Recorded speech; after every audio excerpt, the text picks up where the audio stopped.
This is the Barry Richards Show. WBSM On Demand. Without further ado, WBSM presents The Barry Richards Show. Streaming live on WBSM.com and the WBSM app. Call 508-996-0500. Text us using App Chat on the WBSM app. Now, The Barry Richards Show. I'm going back to Massachusetts. Something's telling me I must go home. And the lights all went down in Massachusetts the day I left her standing on her own. 12:16 on a Tuesday afternoon. Another gorgeous day out there. Still a little on the cool side, low 50s, but very, very nice day. Took a little walk after all my reading was done, and so I did that. Went outside for a walk a little bit, and was comfortable with a long sleeve hooded sweatshirt, and went for a little bit of a stroll. A lot of folks out today. And it is beautiful. How long will this last? Let's hope it lasts right through till October. We'll see. We'll have the latest ABC 6 Weather Center forecast for you coming up in just a few, so stick around for that. That comes along actually as part of the 1 o'clock news break, and so stay with us. A whole lot of things going on. Of course, the campus commotion continues, and the Trump trial continues. And we'll have more on that. Also, if you thought the debate was over about tolls in Massachusetts, I didn't jump all over this yesterday because, well, first of all, Tim and Chris were talking about it, so I didn't want to just essentially repeat the same thing they were. But there's some new comments today from the president of the Massachusetts Senate about all of this. And, of course, Maura Healey responded to it as well. So I'm going to get into that in just a little bit. I'm going to try to wedge in as much stuff as possible today for your edification and for your dining and dancing pleasure as well. Let me start, though, with the Trump trial real quickly. And the New York judge, Justice Juan Merchan, is or was conducting, I'm not sure if it is done at this point, a hearing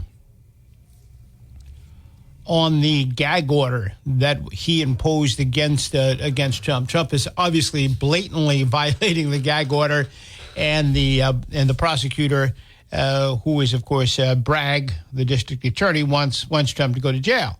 Alvin Bragg wants Trump put in jail for 30 days.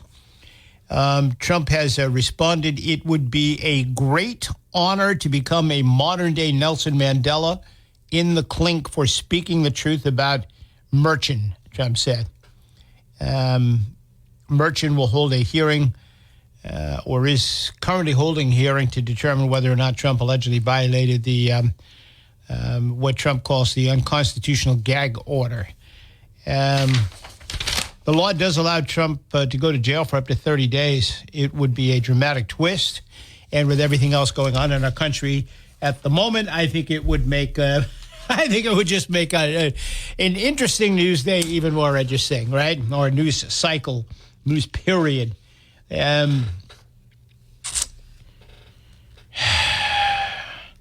The prosecutor, Bragg, says that Trump's violations pose a very real threat to the trial.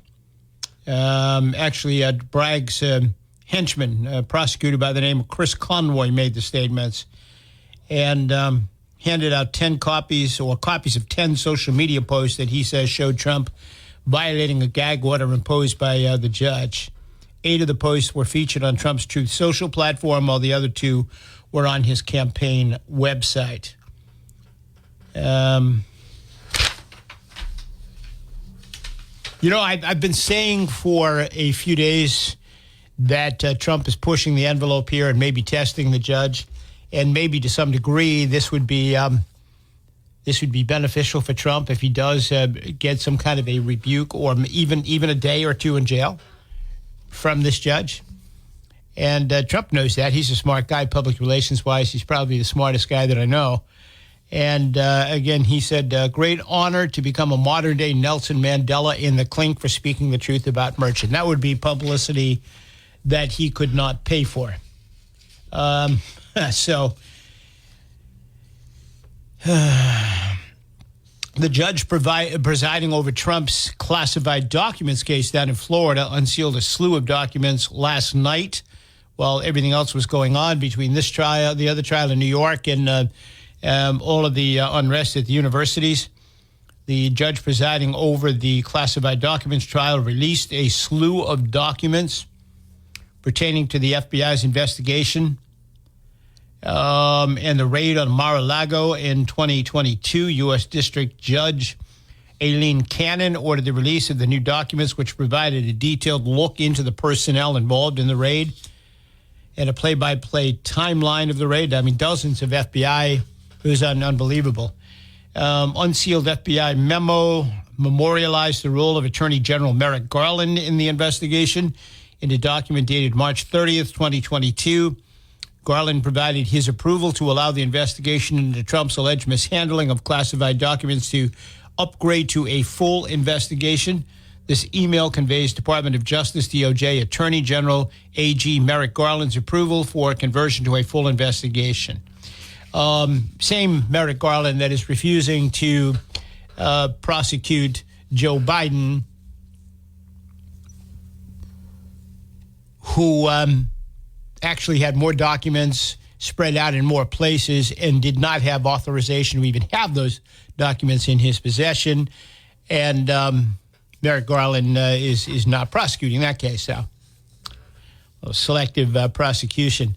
University of California, Berkeley, among the latest campuses to join in on the anti-Israel protests sweeping the country. Students occupied part of the Bay Area's campus during a sit-in. UCB Divest, a coalition of students, staff, and faculty members, one of the organizations leading the charge and calling on the community to come out and support their group. We need you here. We will need you every night throughout this week to take up space with us.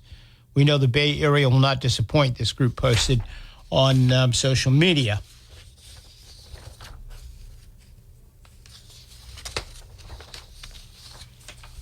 Meanwhile, police arrested 133 demonstrators at the anti-Israel protests at New York University's campus on Monday night. Officers used zip ties and flex cuffs to remove the protesters from campus. They were taken on a bus to police headquarters where they were charged with trespassing. The arrests come after a university spokesperson told local media that the protesters were behaving in a disorderly, disruptive, and antagonizing manner. Earlier, anti-Israel protesters had formed a human chain as police moved in to break up the demonstration. A video shot by Fox News Digital shows New York Police Department telling students, you have been warned by New York University to leave the area. Those who do not leave soon would be arrested for trespassing, said the New York Police Department. And those very same protesters, by the way, turned violent last night, hurling bottles at police officers. Images caught on video. Throwing bottles at police officers. Harvard University closing Harvard Yard at the heart of its campus and restricting access to the outside area. According to a report, a move that comes as anti-Israel protesters take over their open areas of other Ivy League campuses. Harvard Yard expected to be closed through Friday. Signs posted on the gates of Harvard Yard said the area was closed to non-Harvard ID holders. And structures, including tents and tables, are not permitted without prior permission, according to the Harvard Crimson. Biden's latest comments on the anti-Semitic protests on college campuses drawing fire today. He was asked by a reporter yesterday, do you condemn the anti-Semitic protests on college campuses? Biden responded, I condemn the anti-Semitic protests. That's why I have set up a program to deal with that. I also condemn those who don't understand what's going on with the Palestinians, he said. So if you oppose Hamas, Biden condemns you. Equating the anti-Semitic protests with people who don't understand the Palestinians ignited several comments on social media. Who accused Biden of echoing Trump's controversial, very fine people on both sides Charlottesville comment from 2017. Remember that one that the Democrats thought were absolutely the end of the world? In fact, Biden still uses those comments out of context in his campaigns. This sure sounds like he's actually saying there are very fine people on both sides, Outkick founder Clay Travis remarked. Very fine people on both sides, Red State writer Bonchi agreed. American Spectator writer Nate Hochman noted, I'm old enough to remember when good people on both sides was evil and racist.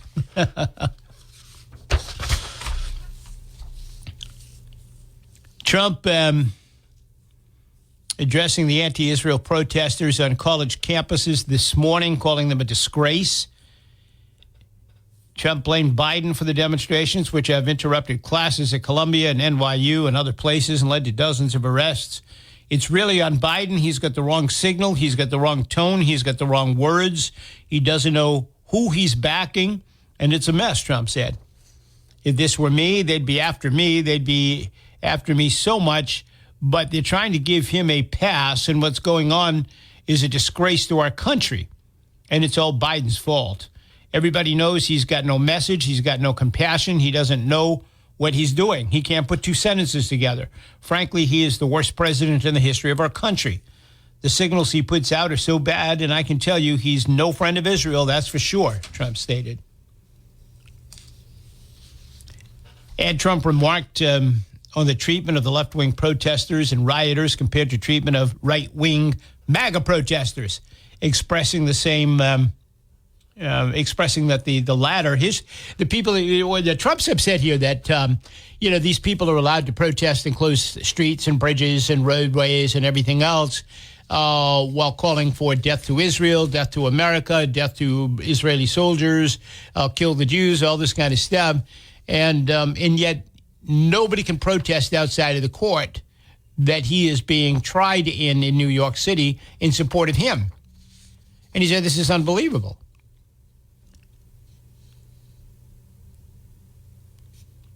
He said his supporters, quote, should be allowed to protest in the front steps of the courthouses and all over the country, just as is allowed for those destroying our country on the radical left. Trump posted a question on the protests asking why are Palestinian protesters, even rioters, allowed to roam the cities, scream, shout, sit, block traffic, enter buildings, not get permits, and basically do whatever they want, including threatening Supreme Court justices right in front of their homes, and yet people who truly love our country and want to make America great again are not allowed to peacefully protest and are rudely and systematically shut down and ushered off to faraway holding areas, essentially denying them their constitutional rights. American-loving protesters should be allowed to protest at the front steps of the courthouses all over the country, just like it is allowed for those who are destroying our country on the radical left, a two-tiered system of justice. Free speech and assembly has been chilled for USA supporters.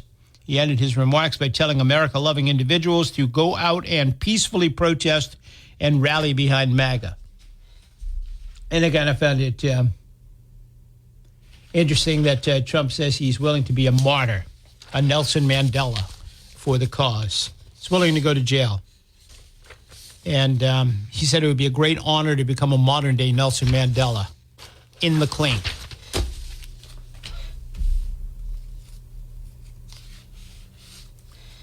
I'm going to skip ahead a little bit here. If I got time. Yeah, I got a couple of seconds, and we'll get to your calls. The hoopla over whether or not there'll be tolls in Massachusetts, the bonehead Massachusetts Transportation Secretary, actually, she said this a while ago, and it only just recently got coverage, but she's actually been saying this on and off, and nobody's really paid attention to her. That's why I didn't really pick up on it yesterday. I mean, this is nothing new for her. She's been saying this for a while. Monica Tibbetts Nutt but she repeated it on Monday, and it finally got some coverage. And,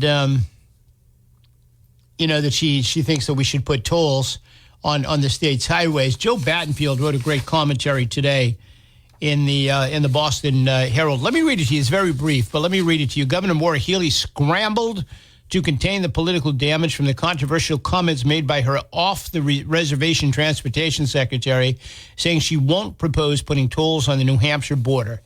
Healey delivered a swift rebuke of Secretary Monica Tibbetts-Nutt, saying her comments about tolls and other remarks do not represent the views of this administration. Battenfield says, funny, when your transportation secretary does not speak for your transportation policy, maybe it's time to find a new one. I think he's got a point there, Joe. It was just the latest attempt by Healey to douse the controversy within her administration, which has been rocked recently by the growing cost of housing, migrants, and reports of record numbers of Massachusetts residents fleeing the state due to high taxes and cost of living. We are going after all the people who should be giving us money to make our transportation better, Tibbetts-Nutt said during a Walk Massachusetts event last week. That remark, a reference to higher taxes and fees, also appeared to draw the ire of Healey, who has sought to cultivate the image as a tax cutter. She's got to go a long way to try to get that image projected to people. Anyway, Battenfield reports the governor saying our top priorities are making Massachusetts a more affordable place and bringing people together to get things done. While the Democratic governor did slap her down on tolls and higher taxes, she did not go further and express full confidence in Tibbetts-Nutt, her hand-picked choice to helm the critical cabinet post. The secretary's comments do not represent the views of this administration, and to be clear, I am not proposing tolls at any border, Healey said. I have spoken to the secretary and made that clear, and that I have confidence in her leadership moving forward in this important time as we work to ensure a strong and robust transportation system. Battenfield says, sounds like Tibbetts-Nutt got a stern talking to, and that's it. That did not appease the conservative Mass Fiscal, which called on Healey to fire Tibbetts-Nutt, which is clearly not going to happen, says Battenfield. It was not just the new tolls that got Mass Fiscal and the Mass GOP so revved up. It was also the condescending tone of Tibbetts-Nutt's mussings, like her promise to go after pickup truck owners. We can't price them high enough or put enough fees on them to stop the type of person who wants to buy that car, she said. And I'm 100% passing judgment on someone who wants to drive basically an 18-wheeler as their own personal car. Wow. The power-hungry Tibbetts-Nutt also declared, once I say it, it's now a policy. Apparently not, says Battenfield. Not all of Tibbetts-Nutt's rants were off base, though. She promised to crack down on speeding motorists, which he thinks is a good idea. But just when you think this is a dead issue, and by the way, politicians in New Hampshire, and including the governor there, Sununu, and the Rhode Island General Assembly are blasting the suggestion that we put tolls at the borders here in Massachusetts. It's not a dead issue, folks. It's not a dead issue at all. Not even by a long shot is it a dead issue, and I'll tell you why. Karen Spilka, the president of the Massachusetts Senate, who has never met a dollar of yours that she doesn't have a spending plan for, addressed this issue yesterday. She was in Boston for an address before the Greater Boston Chamber of Commerce, and she said, I'm going to talk about tolling. I'm going to talk about charging transportation network companies more. I'm going to talk about potentially charging more for package deliveries, charging more for payroll tax, basically going after everybody who has money. I'm sorry, that was the statement from Tibbetts-Nutt. I've got the two confused here. This was Tibbetts-Nutt. I'm going to get to Spilka's comments in a moment. Tibbetts-Nutt said, I'm going to talk about tolling. I'm going to talk about charging transportation network companies more. I'm going to talk about potentially charging more for package deliveries, charging more for payroll tax, basically going after everybody who has money. That was Tibbetts-Nutt. That's Maura Healey's transportation secretary. She also said, and when I'm talking tolling, I'm talking about at the borders. I'm not talking within Massachusetts. All right, let's get to Karen Spilka's reaction to all of this. Asked about the idea of border tolls on Monday, Senate President Karen Spilka said she would be open to considering the idea. Spilka represents a district that lies along the tolled Massachusetts Turnpike and for years has highlighted the fact that people in her part of the state have to pay tolls far more often than people who live along untolled highways such as 93 or 95. She says, and I quote, "I live in Metro West where we have had tolls for many, many years to pay for a project that not many of my constituents actually use on a day-to-day basis. I believe that, and I have said this publicly, if tolls are such a great idea for the Turnpike, we should look at them for funding for other areas of the state. I have filed in the past bills to put tolls at the border. So I do believe that we need to be creative about our funding. And I do believe that it needs to be fair because I believe the toll system right now is not fair at all," Spilka told reporters. So I would certainly be willing to have discussions about creative and fair ways to raise revenue for our many infrastructure needs. Karen Spilka, Senate President.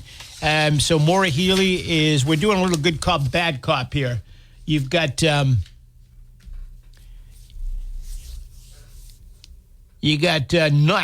the transportation secretary, says, yes, we're going to put tolls at the borders and we're going to tax everybody into oblivion. Maura Healey comes out yesterday, says, no, that she's not speaking for me. She's not speaking for my administration. Karen Spilka comes out on the very same day and says, yeah, I'm all for this. Let's do it. Karen Spilka actually has more power than Maura Healey in a lot of ways. So we'll see where this goes. I don't think it's a dead deal yet. I really don't. And it has been talked about for several years now. We've been talking about this. I don't think it's a done deal. I think that the idea of tolls is a very real possibility here in Massachusetts. Let's grab a couple of calls, and then we'll get the first break in. 508-996-0500. Thanks for waiting. You're first on WBSM. Hey, Barry. Hey. Hey, this woman, Nutt, a DEI hire? I'm sorry, I didn't understand that. Is it a DEI hire? Because she knows more. You and me know more about heart surgery. This woman knows about transportation. Oh, she's a grifter. Yeah. She's a grifter, and this is all a shell game. Healey's not mad about what she said. Healey's mad that it got leaked out. Yes. And Karen Spilka is like the majority legislature. Those con artists, because they're grifters, it's like a mafia. They need protection money. Because if Karen Spilka is thinking about my next raise, my next pension hike, because my daughter needs a new BMW. That's what this is really about. They're going to put tolls everywhere. They'll put tolls in front of your front door because all they care about is taking money from you and me. They don't care about the people who work in this. Well, city. I mean, here's a perfect case of, perhaps a Nutt let this slip, or perhaps this is part of the game. I mean, the good cop, bad cop thing. So Tibbetts Nuts goes out there and says, yeah, this is what we're going to do. Gives Maura Healey, who's been she's the one that's got to face re-election. Tibbetts Nuts doesn't have to face an election. She's an appointed person. And Karen Spilka runs only in her little district, which is, right up her butt. So Maura Healey's got to face re-election in 2 years. So, she comes out and says, well, I'm the good cop here. No, I'm not for this. And then Karen Spilka comes out and says, well, I am, so we're going to do this. Maura Healey can bill herself later on as the one, well, I tried to lower the taxes. I didn't want to do this, and the legislature did it. And so, I mean, it could be part of a game, too, but I think this is all kind of weird the way it's all coming out this way. I think it's one big shell game, and they're playing. Yeah, they're playing it off. They gauge to see how people would react to it, and then Spilka comes out. She doesn't mention going after the trucks. They're going after the delivery companies. She just mentions tolls. If you can't get the whole bag, get part of the bag, and that's how Democrats in the state work. So I'm not surprised with this, but it's one big show game. It's a Hollywood act. Well, think about it. I mean, this is exactly, and I've said this before, this is exactly how they work, okay? So how many years did they introduce driver's licenses for illegals? And each year it got defeated and then defeated by each year few less votes against it and so on and so forth. All of a sudden it gets passed, right? And this is how they do things. They go out and they drop them out there and then they slowly but surely introduce it into the, into the mentality of the voters. And then it becomes law. And you just kind of get used to the idea, Well, they do a bunch of other things, like when they give themselves pay raises. Yeah. They put it in the bill, give the judges and the librarians. Oh, no, it's not just for us. It's for all these other valuable state workers. Yeah. And then they take an event like COVID, and they use that to basically fatten their own pensions by pulling a scam on people. The problem, Barry, is you, me, and some of the voters in the state who continue to vote these people in. Because most people, especially older adults, don't pay attention to the actual grifting these fools are doing on us. And then you get some of the kids who basically they use the kids for emotional issues. That's what's going on in this country right now. They got everybody emotionally upset over Gaza and abortion. And they're using that to grift these kids to get power. And the same thing happens in Massachusetts. You and I know if this was ever a referendum vote in the state, it gets shut down in 2 minutes. I mean, nobody who drives a truck or a delivery service or even the postal service is going to pass this ridiculous bill. But I can tell you, they'll change the wording. They'll find ways to change the wording of it, or they'll take a piece of it, like the tolls, and they'll find a way to get it passed. You know it's coming. Like every time you hear something like when you hear something like DEI, they'll give it a different name to make it sound right, and then like the millionaire's tax. Yeah. So they got you guys to go out, and not you personally or me, but they got the voters of Massachusetts to go out and pass the millionaire's tax, okay? Oh, yeah. Change the Constitution to allow them to change the tax structure so they go after these dirty bastard millionaires that don't pay their fair share. That's what fair share. I mean, who's going to vote against fair share? Everybody wants fair share. Now they drive these people out of the state, and as a result of that vote, the tax structure has now been changed in the Constitution. So they can come after you with tolls, they can come after you with whatever they want because you voted to change the state's constitution to give them more taxing authority. Yeah, and when it was last year, the year before, when that 92F came in, when they had to give money back, those people were outraged because they had plans for that money for the little nonprofit scams that profits them politically. It's all a shell game in this state. I wish people would just wake up and just get term limits in this state, which we do need, by the way. We need term limits. I mean, the governor needs term limits, and people, the Senate, the Speaker of the House, who really wield the power in the state of Massachusetts, the Speaker of the House is the most powerful person in the state. Yeah. It's time we have to kick these people. DeMasi, because if you think about it, Barry, the last 3 or 4 speakers of the House in the state have all been criminals. The last 3 out of 4. In the last one wasn't. He was just an unindicted co-conspirator, but he was. So the last, 3 of the last 4 actually were driven from office in a criminal scam, and the last one was, as I mentioned, an unindicted co-conspirator. So there you go. What we need here is the tidy bowl man, and we need a good flush. Thank you, my friend. I got to hit the break. We'll come right back. Stay with us.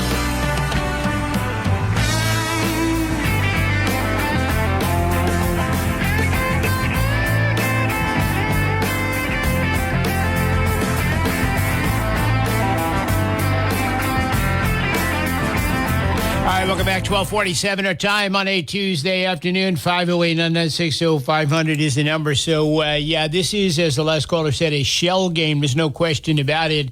And these folks are working in concert with each other, and they do this all the time. Something like this that's going to be controversial, they'll go out there and they'll drop it, and they'll get all the negative response and all the reaction out of the way, and then eventually we'll talk about it, and then people will just accept it as part of the, we'll just accept that it's going to happen. And then when it does happen, it's not a big shock to us, okay? So, Maura Healey's transportation secretary will say, yes, we're going to tax the bejesus out of these people in every which way, and including tolls on the borders. And New Hampshire gets it out of its system. Rhode Island gets it out of its system. We talk about it on the talk shows. Maura Healey comes out and says, well, she doesn't speak for me, but I'm not going to fire her. She's still a good, hardworking secretary, and she's going to stay on, and so on and so forth. But I'm not going to raise taxes. And then Karen Spilka comes out the very same day and says, well, I'm all for it. So when it does happen, Maura Healey simply can say, hey, it wasn't me. It were all these guys. They all wanted to do it. They all thought it was good. And then you get to pay more tolls. So my guess at this point is you will be paying tolls on at least 93 and 95. And that will be going into New Hampshire. That will be going into Rhode Island. And that is not going to sit well with those states. 95 also goes into Maine, right? And so, I mean, I, in my view, now there is no doubt that that's going to happen. And you are going to pay those tolls. But mainly the people coming into this state are going to pay those tolls. And I'm not sure that that's going to do much to create goodwill between the Commonwealth and its neighbors. 508-996-0500. You're up next on WBSM. Good afternoon. Hey, Barry. How you doing? Good. How are you? That was one of the funniest lead-in segments you did, because you were reading it as a straight man. But, you know, in the middle of that whole thing, you know, there was a comment from the, not Spilka, but the other one there. No.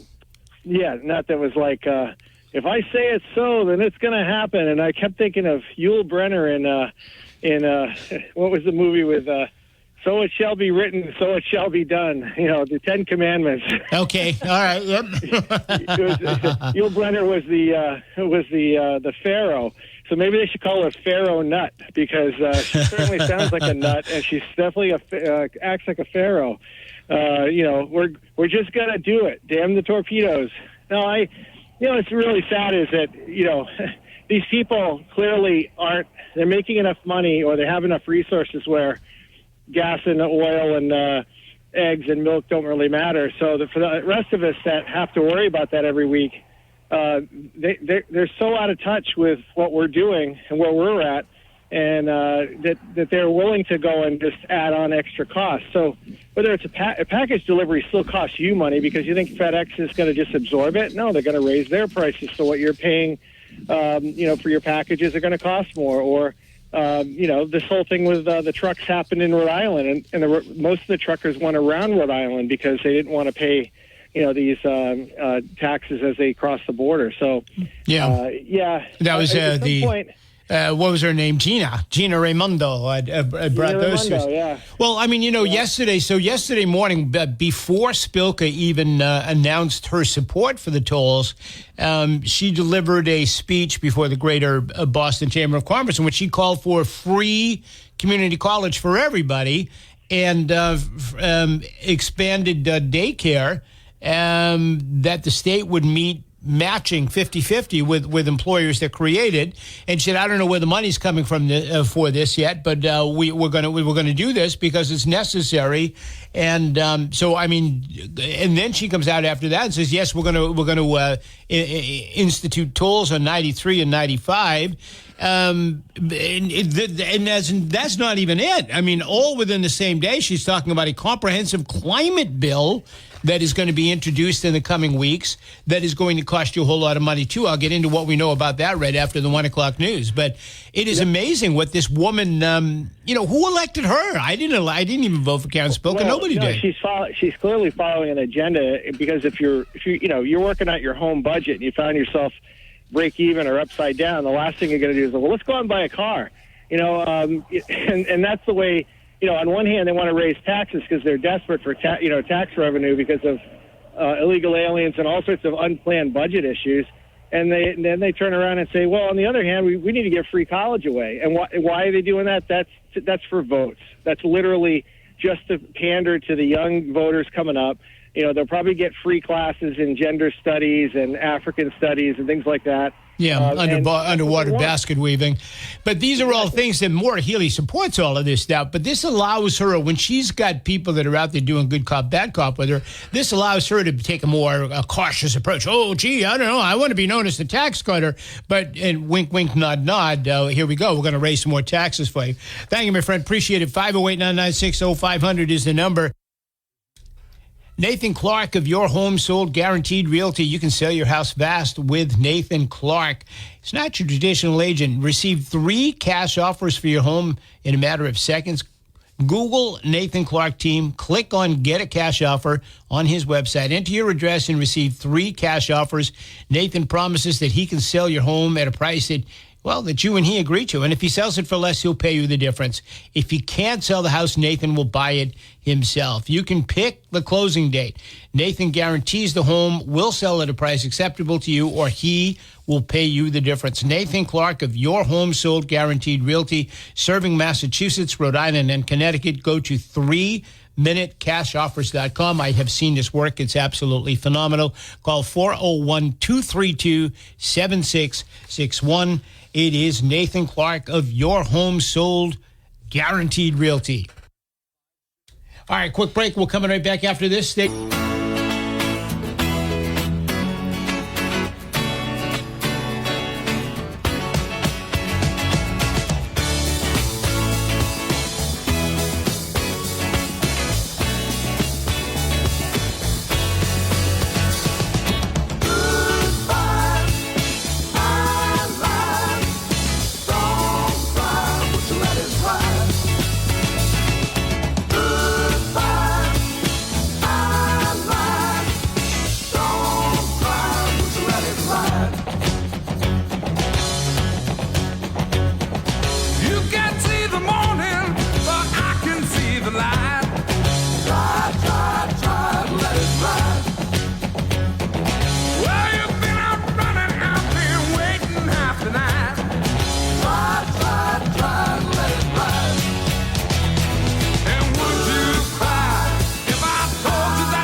Welcome back into the program. Time to head into the newsroom, and we've got a whole lot more to talk about. But I know this whole issue with the tolls is something that probably flies up your fanny sideways. It does mine, and but this is just one more of the joys of living in Massachusetts, right? And it's going to get worse, folks. It's going to get significantly worse as people continue to flee this state.